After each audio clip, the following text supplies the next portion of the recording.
नमस्कार, मैं अनिल शर्मा आपका एक बार फिर से स्वागत करता हूं आपके अपने YouTube channel commerce by Pathak sir में। आज की यह वीडियो 12th क्लास के लिए है, जिसका टॉपिक रहेगा डेलीगेशन ऑफ अथॉरिटी। ठीक है, ऑर्गेनाइजेशन का ही नेक्स्ट टॉपिक है ये। इससे पहले हमने फॉर्मल ऑर्गेनाइजेशन और इनफॉर्मल ऑर्गेनाइजेशन दोनों किए, बट सीबीएसई ने वो सिलेबस में से अब काट दिए हैं, तो आपको उसे इग्नोर कर देना है, यानी कि वो नहीं करने हैं। डेलीगेशन ऑफ अथॉरिटी क्या है, इससे पहले कि हम इसको समझे तो 3 वर्ड है, मैं आपको समझाना चाहता हूं। इन 3 वर्ड्स को समझेंगे, उसके बाद मैं आपको डेलीगेशन ऑफ अथॉरिटी के बारे में बताऊंगा। सबसे पहले है अथॉरिटी। अथॉरिटी क्या होती है? अथॉरिटी होती है, हिंदी में इसको बात करें, अधिकार। ठीक है, अगर एक टीचर के राइट के बारे में बात करें तो वो स्टूडेंट को ऑर्डर दे सकता है और उससे वो काम भी ले सकता है जो उसके सब्जेक्ट से रिलेटेड है। ठीक है, इसी तरह ऑर्गेनाइजेशन में, संस्था में एक बॉस अपने सुबॉर्डिनेट को क्या देता है? ऑर्डर देता है, और उस ऑर्डर को मनवाने का भी उसका अधिकार है। यदि उसका सुबॉर्डिनेट उसको नहीं मानता तो he must punish their subordinate. तो अपने सुबॉर्डिनेट को क्या कर सकता है? पुनिश कर सकता है, उस पर फाइन वगैरह लगा सकता है। यानी कि दूसरों को ऑर्डर देने का अधिकार और उस ऑर्डर को मनवाने का अधिकार, उस आदेश को मनवाने का अधिकार जो है, वही क्या है? अधिकार। ठीक है, यानी कि किसी व्यक्ति की वो पावर जिसके तहत वो क्या कर सकता है? ऑर्डर दे सकता है और उस ऑर्डर को मनवा सकता। ठीक है, ये कौन देता है? ये फॉर्मल स्ट्रक्चर में, जो फॉर्मल स्ट्रक्चर है उसमें उसका पोस्ट देती है, उसमें उसका स्थान देती है। जैसे स्कूल के फॉर्मल स्ट्रक्चर में की बात करें तो प्रिंसिपल का जो स्थान है, उनके ऑर्डर, उनकी अथॉरिटी ज्यादा है compare to the HOD of your subject. ठीक है, फिर एचओडी की ज्यादा है किससे? एक टीचर से, एक पीजीटी से। ठीक है, तो ये जो बातें हैं, ये जो चेन बनी हुई है, that is according to the authority. ठीक है, यानी कि ये क्या हो गई आपकी? Power of a superior to give order to their subordinate, अपने subordinates को ऑर्डर देने की, एंड गेटिंग ओबीडियंस, क्या क्रिया प्राप्त करने? ओबीडियंस प्राप्त करने का भी क्या है? उसके पावर है। ठीक है, ये क्या है? अथॉरिटी है। ये अथॉरिटी उसको दी किसने है?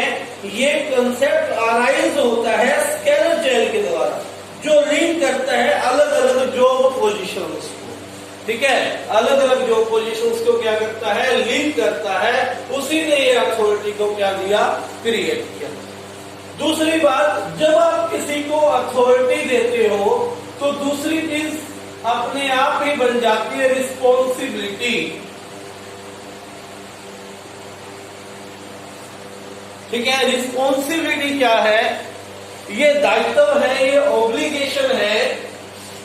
Obligation to perform a duty, किसी ड्यूटी को, किसी काम को करने की जो ऑब्लिगेशन है, जो दायित्व है, वो क्या है? रिस्पॉन्सिबिलिटी है। ठीक है, ये अथॉरिटी से अपने आप ड्राइव हो गए। ठीक है, जब एक प्रिंसिपल को अथॉरिटी दी गई है कि वह मैनेज कर सकता है, तो साथ में उनकी रिस्पॉन्सिबिलिटी भी बन जाती है कि सभी स्टाफ मेंबर्स का कोऑर्डिनेशन बना के रखे, सभी स्टूडेंट्स बीइंग इन डिसिप्लिन हो। ये उनकी रिस्पॉन्सिबिलिटी भी बन जाती है कि वो अपनी ड्यूटी को वेल डिफाइंड वे से परफॉर्म करे। ठीक है बात। तीसरी बात जो निकल के आती है वो है अकाउंटेबिलिटी, उत्तरदेयता। अकाउंटेबिलिटी क्या है? जवाबदेही। यदि कोई काम आपने अच्छा किया या बुरा किया, आपको काम मिला, काम के साथ साथ आपकी रिस्पॉन्सिबिलिटी है उसको पूरा करने का, वो नहीं हुआ तो क्यों नहीं हुआ, ये जवाबदेही, ये आंसरेबिलिटी, यही क्या है आपकी अकाउंटेबिलिटी है। ठीक है, यही क्या है आपकी अकाउंटेबिलिटी है। सपोज कीजिए एक जनरल मैनेजर ने प्रोडक्शन मैनेजर को क्या दिया, एक तो ऑर्डर दिया है कि उसे इस मंथ में 20,000 यूनिट्स की प्रोडक्शन देनी है, 20,000 यूनिट्स क्या करनी है, बनानी है। ठीक है, इसके लिए ये काम इनको सौंपा प्रोडक्शन मैनेजर को। प्रोडक्शन मैनेजर के पास अथॉरिटी थी कि वो रिसोर्सेज यूज कर सकता है, फर्म की मैन पावर को ले सकता है और फर्म के औजारों को चलवाने का अधिकार रखता है, यानी कि अपने सबॉर्डिनेट्स जो उनके अंडर में लेबर थी उससे काम करवाने का और उसको आदेश देने का उसके पास क्या था, अधिकार था।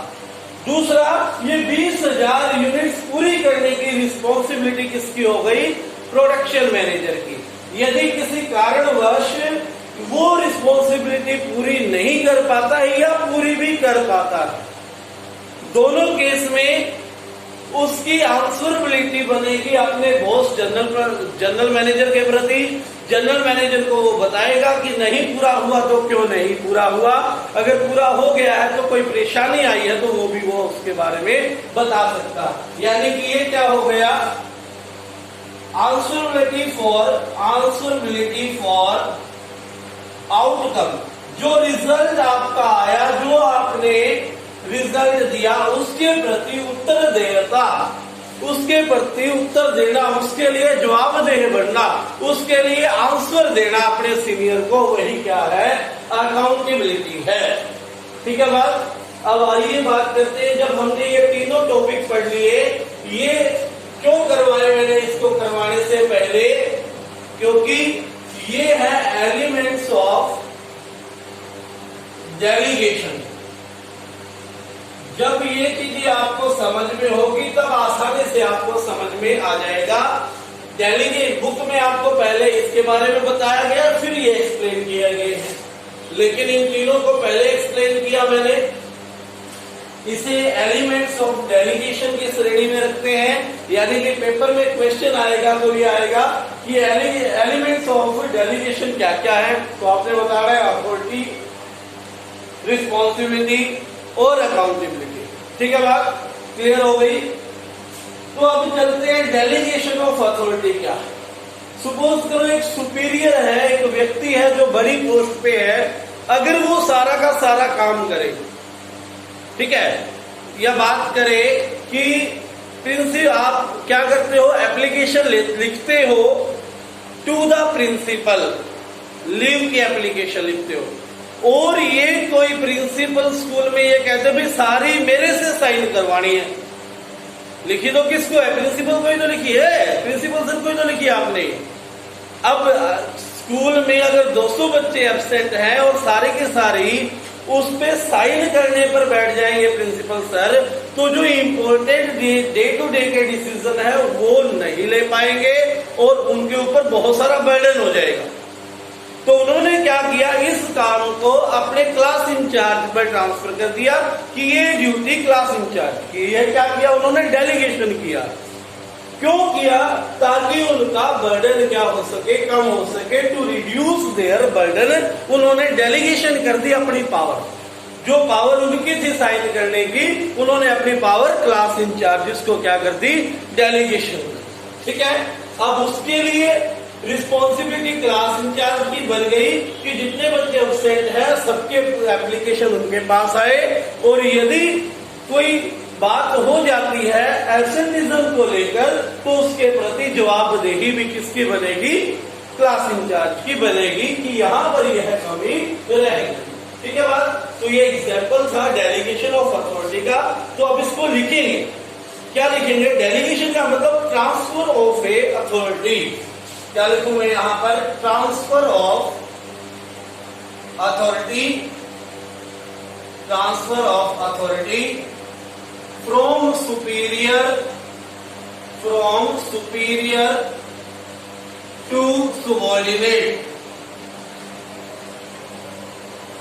ठीक है, यानी कि अधिकार कहां से कहां पर ट्रांसफर करना, सुपीरियर से subordinate, और to action within the scope of his position, और एक्शन लेना, एंड टू एक्शन लेने का अधिकार भी within the scope of his job position. ठीक है, अपनी जॉब पोजीशन में रहते हुए। सेम केस में यदि किसी बच्चे को 2 महीने के लिए छुट्टी चाहिए तो वो क्लास इंचार्ज से के जॉब पोजीशन से बाहर की बात हो जाएगी, तो फिर उसको क्या करना पड़ेगा, अथॉरिटी से उसकी बात करके अथॉरिटी से वो अनुमति दिलवानी पड़ेगी, यानी कि मेन प्रिंसिपल से बात करनी पड़ेगी। ठीक है, अपनी जॉब पोजीशन में रहते हुए। क्या कहा, ट्रांसफर ऑफ अथॉरिटी, अपनी पावर को क्या चाहिए, अथॉरिटी क्या है, पावर ऑफ सुपीरियर ऑर्डर्स देने की, यानी कि अपनी पावर को ही ट्रांसफर कर देना, किससे, सुपीरियर से सुबॉर्डिनेट को, ताकि वह अपना वो काम कर सके अपनी जॉब पोजीशन में रहते हुए। ठीक है, जब अथॉरिटी सौंपी जाती है तो रिस्पॉन्सिबिलिटी इंप्लाइड है कि रिस्पॉन्सिबिलिटी तो है ही है, कोई काम का अधिकार दे दिया आपको तो साथ में उसकी जिम्मेदारी भी आपको बनती है। ठीक है, और अकाउंटेबिलिटी इम्पोज की जाती है, यानी कि अगर कल आउटकम जो भी रहे उस आउटकम के लिए आपको क्या करना पड़ेगा, आंसरेबल रहना पड़ेगा, अकाउंटेबिलिटी आपकी बनेगी। ठीक होगी बात। यह जो है करता क्यों है, ताकि रिड्यूस कर सके, टू रिड्यूस हिज बर्डन। अगर हर छोटे से छोटा काम सुपीरियर करेगा, एक बॉस करेगा, तो वो ओवरबर्डन हो जाएगा, और अच्छे डिसीजंस के लिए, जो हाई क्वालिटी के डिसीजन है, जो इंपॉर्टेंट डिसीजन, उनके लिए उसके पास टाइम कम रहेगा और डिसीजन अच्छे नहीं ले पाएगा। पहले ये दिक्कत आएगी। दूसरी, अब जब वो डेलीगेशन ऑफ अथॉरिटी कर रहा है तो अपना अधिकार किसको दे रहा है, अपने जूनियर को। कल यदि हमने उस जूनियर की प्रमोशन भी करनी पड़ी तो वो जूनियर बड़े अच्छे से अपने सीनियर का काम क्या कर लेगा, संभाल लेगा, जिससे क्या होगा, कंपनी को फ्यूचर के लिए बने बनाए मैनेजर भी क्या हो रहे हैं, तैयार हो रहे हैं। तो ये क्या थी आपकी डेलीगेशन ऑफ अथॉरिटी। ठीक है बात, ये आपने इतनी ही करनी है, और फॉर्मल और इनफॉर्मल स्ट्रक्चर दोनों ही आपने छोड़ देना है। इस चैप्टर को हम बस 1-2 दिन में और खत्म कर देंगे, इसमें और ज्यादा नहीं है। डिसेंट्रलाइजेशन और है एक, इसमें डिसेंट्रलाइजेशन कल करेंगे, और प्रिंसिपल्स ऑफ डेलीगेशन। ठीक है, 2 या 3 दिन का और चैप्टर रहता है ये, बस उसके बाद ये खत्म हो जाएगा। और उम्मीद करता हूँ आप सभी बड़े सीरियसली अपने घरों पर काम कर रहे होंगे। ठीक है, धन्यवाद।